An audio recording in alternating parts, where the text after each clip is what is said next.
What's up, you guys? I am Allie, and I just got back from an amazing trip in Hawaii with my husband Todd. We toured it on the Pride of America, Norwegian Cruise Line. I wanted to give an honest review of the ship and the ports of call because I did a lot of research for this trip and would love for someone else to benefit from my many hours of lack of sleep. I'll talk about the ship itself and then also what we did for the ports of call, what we loved, maybe some things that we wish we would have done and want to do next time. The reason we chose to do the Pride of America is because there is no cheap way to go to Hawaii. Unless you have a timeshare and you're able to do that and you just kind of want to stay in one place. It's expensive to hop around in cars and the flights and the time that it takes. So I just love the streamlinedness of cruises where you go, you wake up. One great thing that Norwegian has that other cruise ships don't have is they get to port overnight in certain places. So that was really a huge incentive for us. So we decided to go Norwegian Cruise Line's Pride of America because it had a 1-week itinerary. It disembarked and came back in Honolulu. So very convenient for flight-wise. You're not hopping around, you're not going different places. We chose to fly in the day before, which ended up being a great decision because our flight was delayed. I won't say who we chose as our airline, but lots of delays. We stayed at the Hilton Garden Inn Waikiki, which was an amazing location and honestly pretty affordable, especially compared to Nashville and other cities. I think our room was around $275 a night. Walking distance to everything, restaurants, breakfast, shops, anything you could want was all walking distance. So Ubered over to the ship. I was worried about Ubers being super crazy inflated.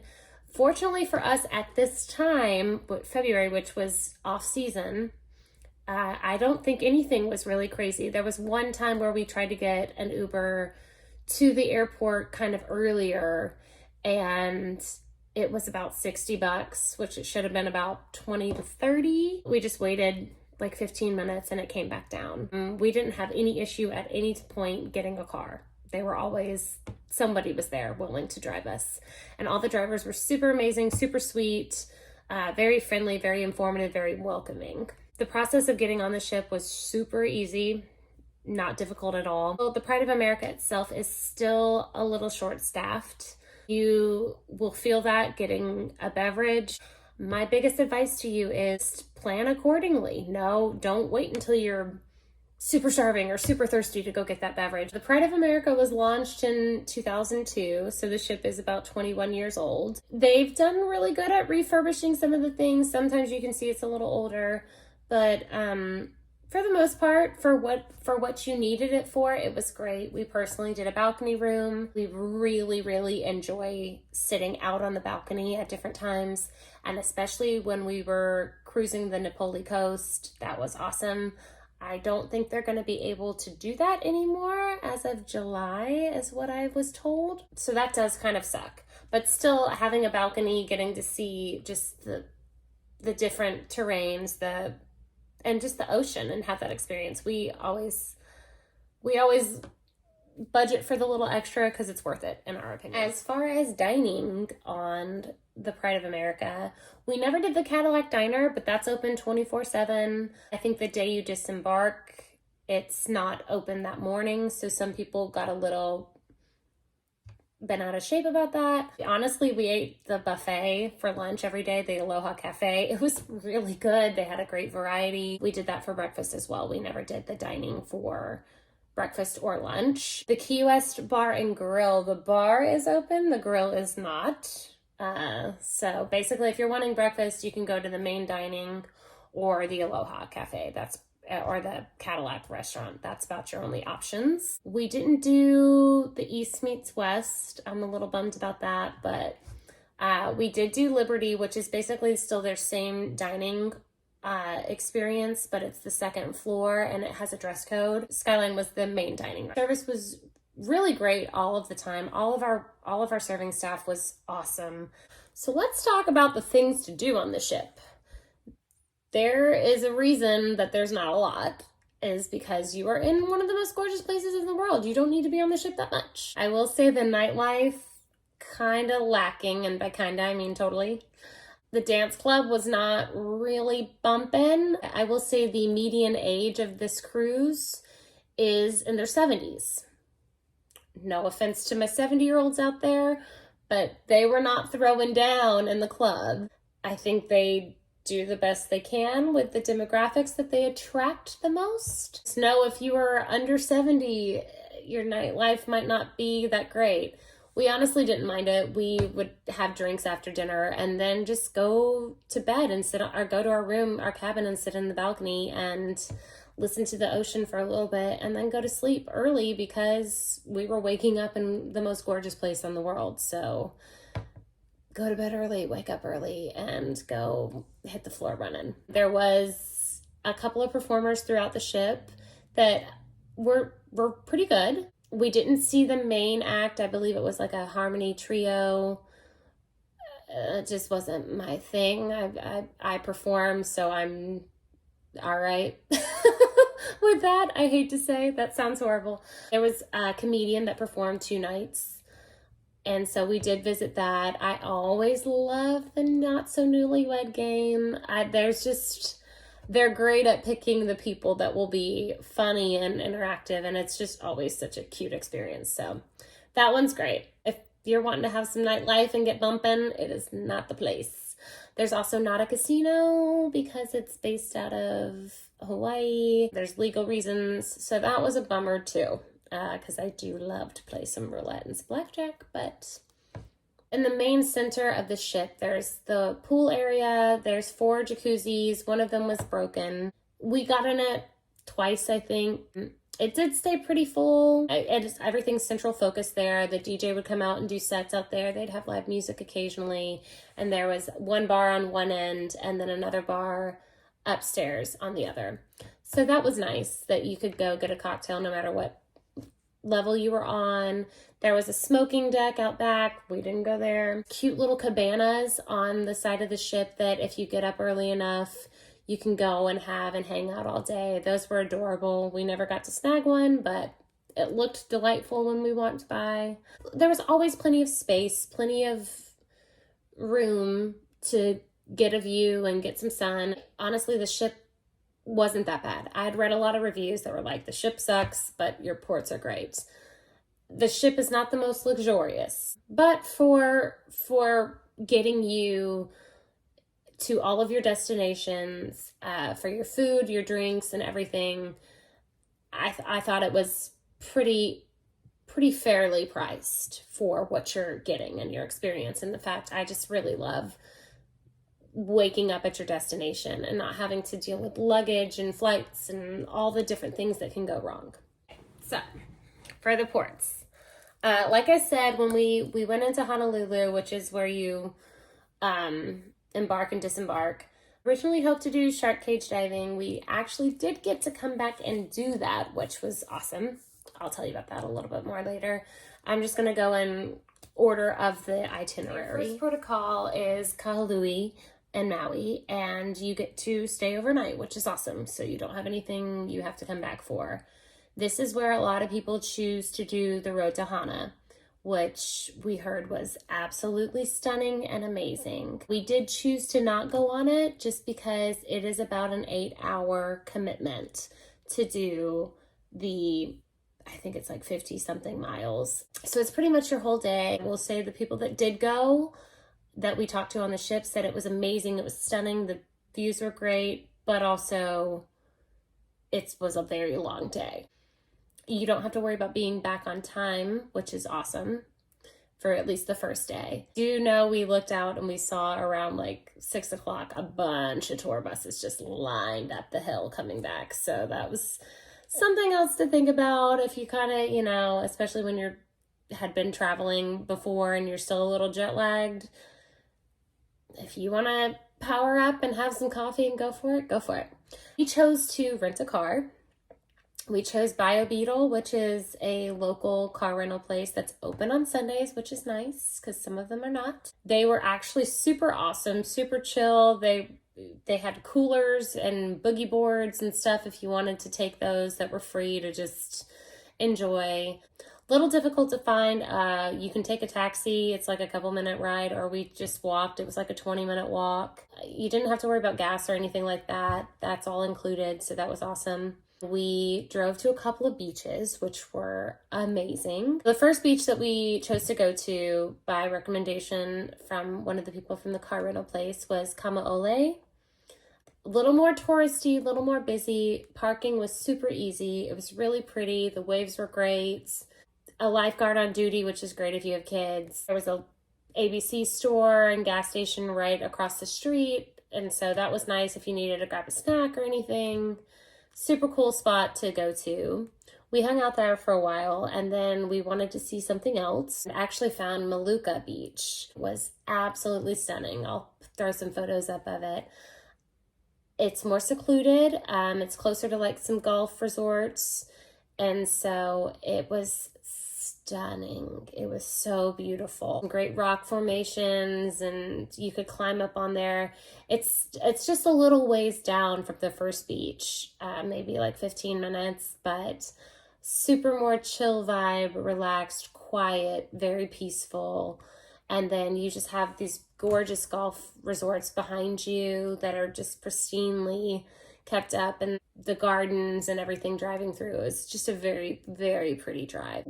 When we go back, I would definitely love to do the actual road to Hana and really get that experience as well. But just for this trip, we chose to do a little more chill. As for at that port, things to do, there's really not. You kind of need to plan something. There is a small beach you can walk to. We did walk to it, and there were some people doing windsurfing, which that was cool to watch. But for the most part, you need to kind of plan something that day accordingly to do, because there's nothing like very close that's like awesome to do, or shopping that's really accessible, unless Whole Foods counts. For our lunch options in Maui, I was bummed because Guy's Shrimp Truck was something that I had researched and heard all these amazing things about, and it was Super Bowl Sunday, and they were closed for the game, rightfully so. But luckily, the same spot that is in is a bunch of little food trucks, and Tie Me Up, which is another spot that I had researched and didn't realize was literally right next door to each other. They were open, so we were able to get some awesome Thai food. We got short ribs, pad Thai, and then like a lemon pepper shrimp, and it was really good. We were fat kids and just ate it all up. On the Tuesday, we ported in Hilo. I'm gonna go ahead and apologize for butchering the pronunciation of everything in this video, probably. Walked to Liliuokulani botanical garden, which was gorgeous. It was about a 30-minute walk to there, about a half a mile, I believe. Tons of benches where you can just sit and watch the waves and the ocean crashing on the rocks and everything. So the garden and the park are actually a tribute to the first Japanese immigrants that made it to the Big Island and helped build its agricultural history back in 1868. So there's lots of statues and pieces that are throwbacks to that culture all throughout the garden, and it's very, very pretty. You can also walk out to Coconut Island, which is right next to it, and has really cool views out there. I highly recommend. It's worth walking out to. Super, super choppy when we were there, of course, being February, off season. So there were some spots where you could probably snorkel, but we could not on the day that we went. There was like a little bay. Coconut Island was also great because it did have like bathrooms, picnic tables, that sort of thing, where you could, sit and chill for a second or use the restroom if you needed to. So that was nice. There is a jumping tower. Like I said, choppy. We did not do it, but I think if you were there in the summer when it's a little more calm waters, it would be really fun. So Coconut Island actually has a cool history too. It is called Moku'ola, which means healing island or island of life. and it used to be the home to an ancient temple dedicated to healing. So the legend was if you swim around the island 3 times, it would heal any ailment that you had or ill feelings. We ended up having lunch at Hilo Bay Cafe and had a really good view. It's unfortunately when we went was Valentine's Day. So it was slammed, but they did a great job of working us in. We got to sit at the bar. The bartender was super nice. Very good cocktails, very fresh food. It was awesome.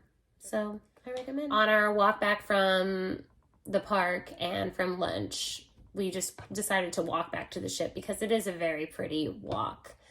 The first 10, 15 minutes isn't that glamorous, but then once you get past your first turn, it opens up and it's beautiful, huge trees that are just massive with roots and branches everywhere. We hit up a little coffee truck and it was very good. So I had an iced coffee.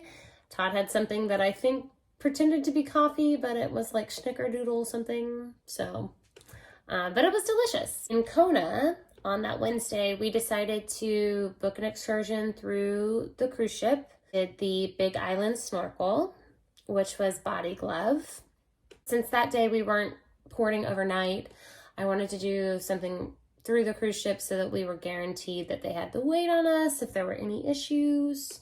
Because Todd and I are not the luckiest travelers, so better to have that insurance knowing that they'll wait for you because you booked through them. The boat itself was awesome and massive. They did a breakfast thing. They cooked burgers for you, which were really good. The spot that they took you out to snorkel to was gorgeous. It was about probably a 30-minute ride out. They had paddle boards. They had snorkeling gear, boogie boards. It was really cool. All the crew was great and very helpful for anything that you needed.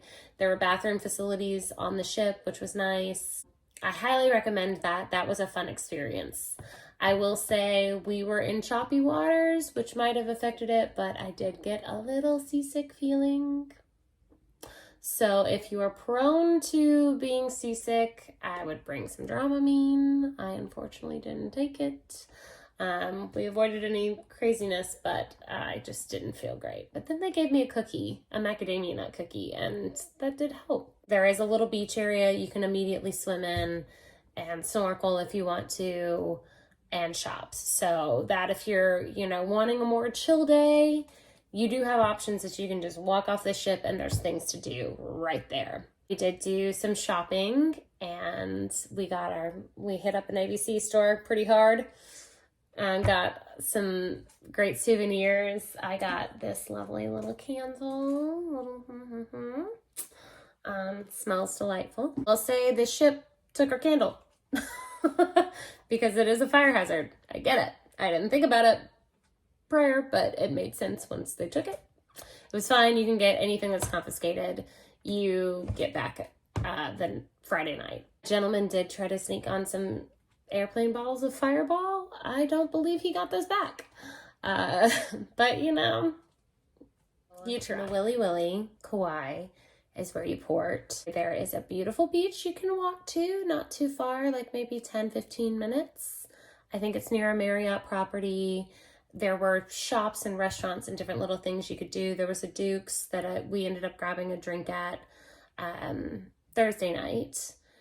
We didn't really explore the nightlife there.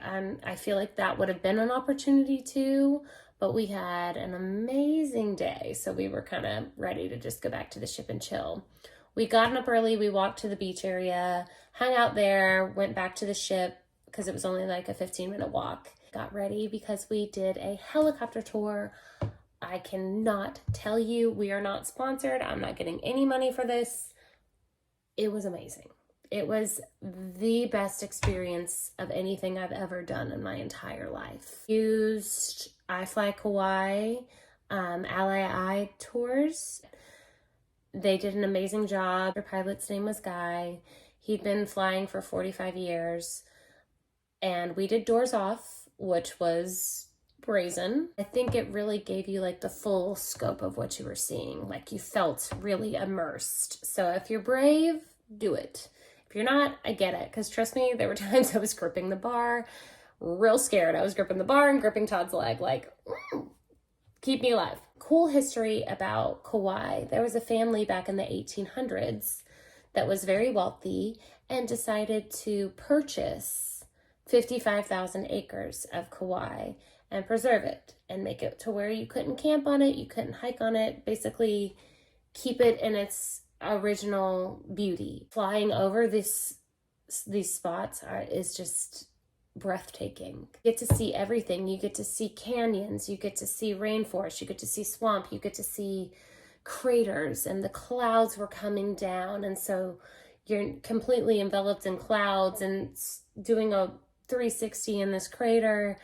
You're going over these mountain ridges just to see these beautiful hills for days, mountains for days. In the same 1 hour tour, you get to see the whole island, the coast, and see these gorgeous white sand beaches and just the most beautiful blue water you've ever seen. We were there in February, so we did get to see a mama and baby whale. He flew us over out in the ocean and we got to see them. Go in and out of these ridges and just see these gorgeous formations that have been there for 3 and 5 million years.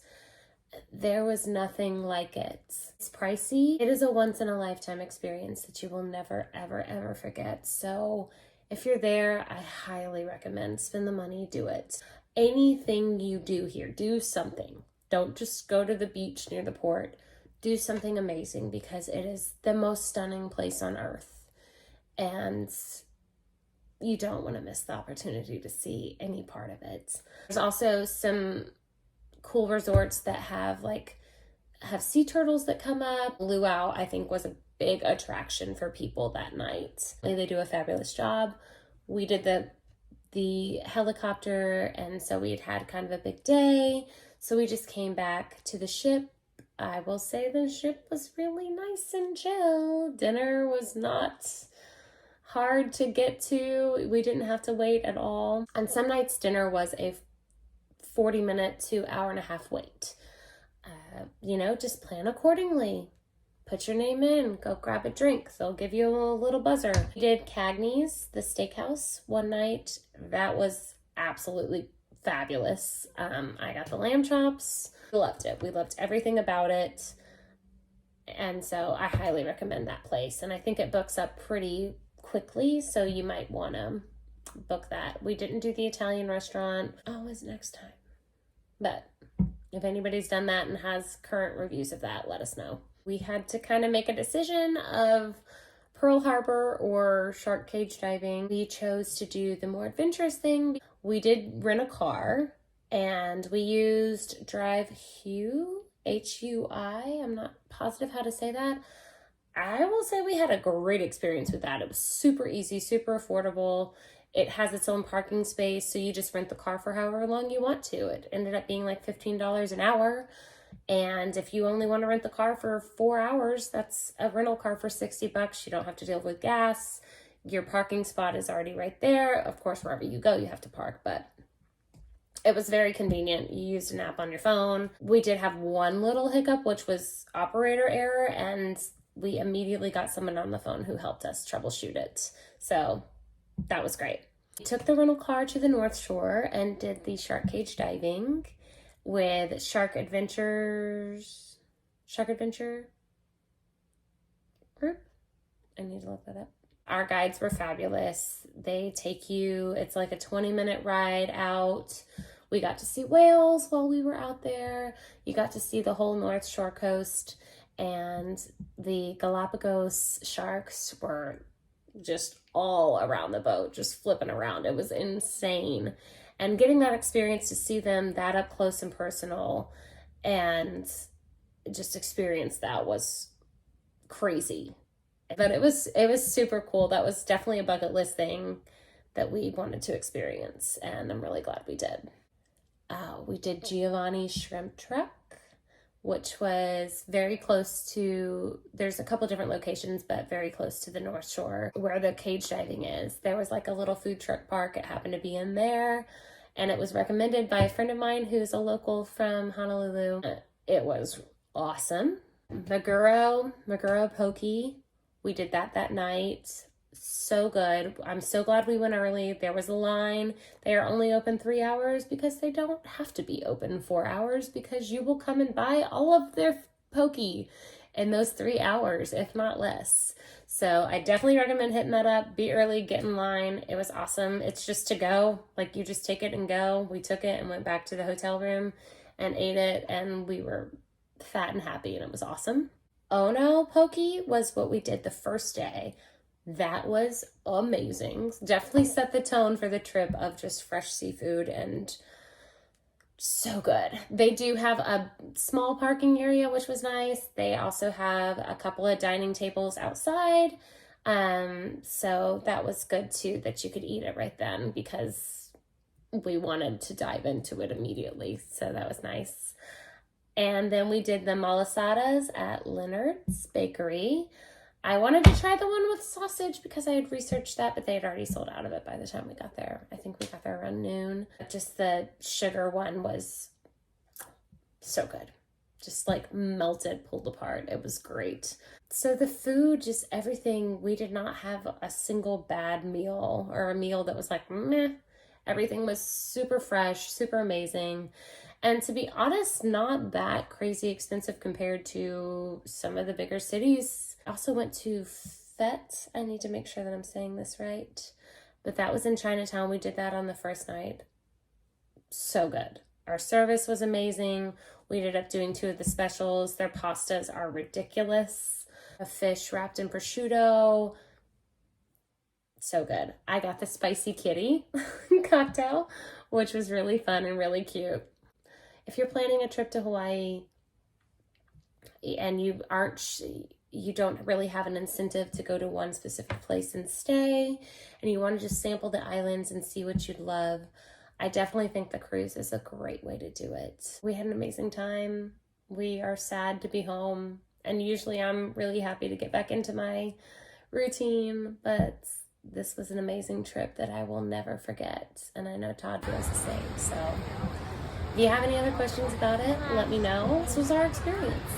To wrap it up, the ship, a little older, not a ton of amenities, but gets you from point A to point B to point C to point D back to point A. And has a great staff that are working really hard. Make sure you take care of them. Do all the excursions, see all the things that you can while you're there, because there's nowhere else like it. All right, that's all I got. Bye, guys.